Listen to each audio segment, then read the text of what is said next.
Chapter 5. Then all the tribes of Israel came to David at Hebron and spoke, saying, Indeed, we are your bone and your flesh. Also, in time past, when Saul was king over us, you were the one who led Israel out and brought them in. And the Lord said to you, You shall shepherd my people Israel, and be ruler over Israel. Therefore all the elders of Israel came to the king at Hebron, and King David made a covenant with them at Hebron before the Lord.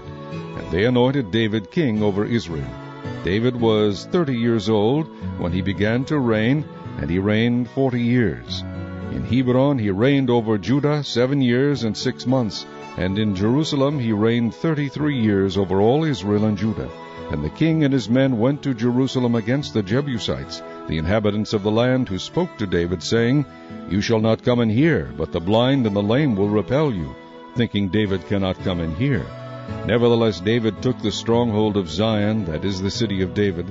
Now David said on that day, Whoever climbs up by the way of the water shaft and defeats the Jebusites, the lame and the blind, who are hated by David's soul, he shall be chief and captain. Therefore they say, The blind and the lame shall not come into the house. Then David dwelt in the stronghold, and called it the city of David. And David built all around, from the Millo and inward.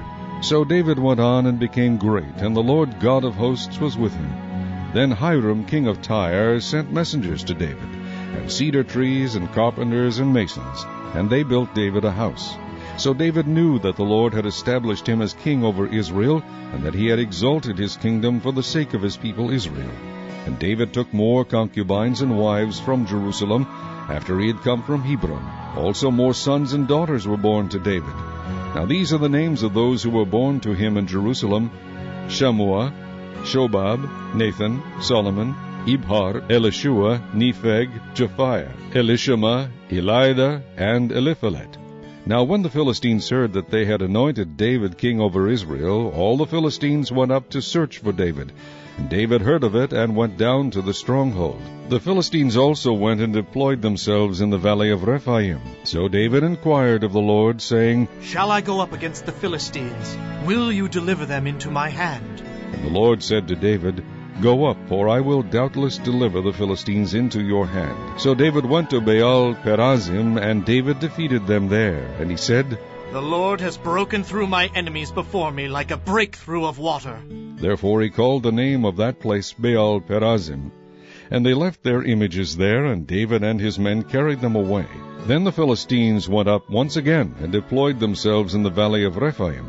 Therefore David inquired of the Lord, and he said, You shall not go up. Circle around behind them, and come upon them in front of the mulberry trees. And it shall be, when you hear the sound of marching in the tops of the mulberry trees, then you shall advance quickly, for then the Lord will go out before you to strike the camp of the Philistines. And David did so, as the Lord commanded him, and he drove back the Philistines from Geba as far as Gezer.